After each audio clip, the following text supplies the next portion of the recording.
Hello there. Today I will be reading John chapter 15 in the Amplified Version of the Bible. If you would appreciate to read along, you can do that. I even have a pen, and you may also get a pen to read that. While I start some music. Different song to start out this time, but the second song will be Lavender Sky for another time.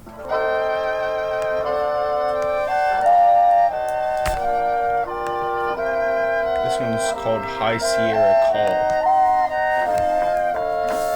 Although I got the instrumental, so it's not music, so it's not words. I already have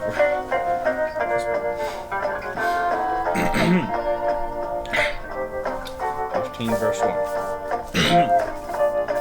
I am the true vine, and my Father is the vine dresser. Every branch in me that does not bear fruit he takes away, and every branch that continues to bear fruit he repeatedly prunes, so that it will bear more fruit, even richer and finer fruit.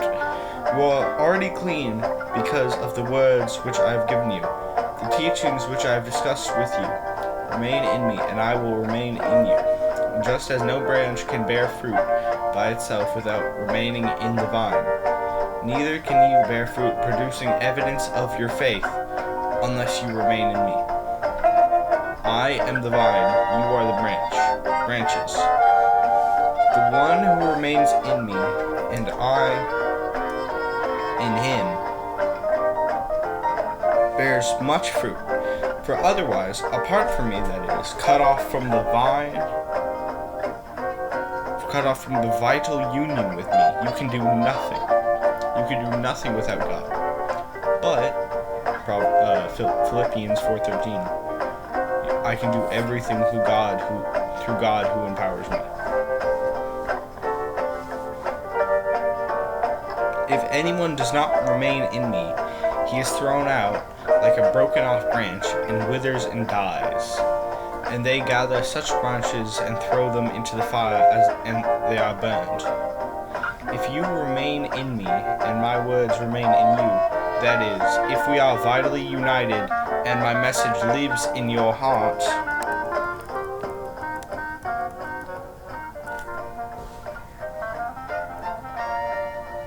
ask whatever you wish, and it will be done for you. My Father is glorified and honored by this. When you bear much fruit, and prove yourselves to be my true disciples, I have loved you just as the Father has loved me. Remain in my love, and do not doubt my love for you. If you keep my commandments and obey my teaching, as I have kept my Father's commandments and remain in his love, I have told you these things so that my joy and delight may be in you, and that your joy may be made full and complete and overflowing. That's the first little section there. It's actually a pretty short chapter. The more and more I do this, it keeps feeling shorter and shorter, and I keep having the zeal, and I keep wanting more. That's the great thing about reading the Bible. The more you do it, the more you figure out what truths lie in it. The more you figure it out, the more you want to read. The more happy you are to read it. And it stops feeling like an obligation, but rather something you want to do. This is truly a great thing about the Bible. Anyway. Verse 12. This is my commandment, that you love and unselfishly seek the best for one another, just as I have loved you. No one has greater love nor stronger commitment than to lay down his own life for his friends. If you are my friends, if you keep on doing what I command you. I do not call you servants any longer, for the servant does nothing but know what his master is doing. For the servant does not know what his master is doing, but I have called you my friends, because I have revealed to you everything that I have heard from my Father. If you have not chosen me, but I have chosen you, and I have appointed and placed and purposely planted you, so that you would go and bear fruit and keep on bearing, and that your fruit will remain and be lasting, so that whatever you ask of the Father in my name, as my representative, he may give to you. This is what I command you, that you love and unselfishly seek the best for one another. If the world hates you, and it does, if the world hates you, know that it hated me before it hated you. If the world hates you, know that it hated me first. I've heard this verse many times. John 15:18. Never knew it was that specific verse, but very special verse that I will mark here. And if you have a pen, such as maybe this one, which you probably don't have exactly this one, because I have it. It's my pen. You can't steal it. Then I guess you could also mark that.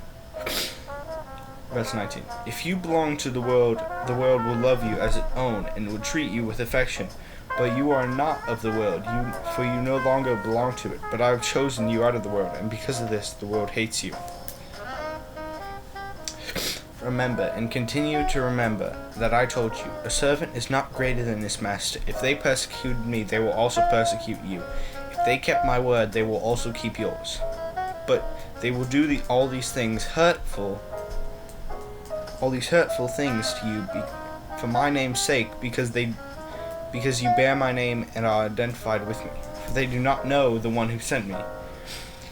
If I had not come and spoken to them, they would not have the guilt of their sin. But now they have no excuse for their sin. The one who hates me also hates my Father. If I had not done among them the works, attesting miracles which no one else ever did, they would not have the guilt of their sin. But now the fact is that they have both seen these works and have hated me and continue to hate me, and my Father as well. So, these last few verses, it seems, are talking about if he didn't do miracles,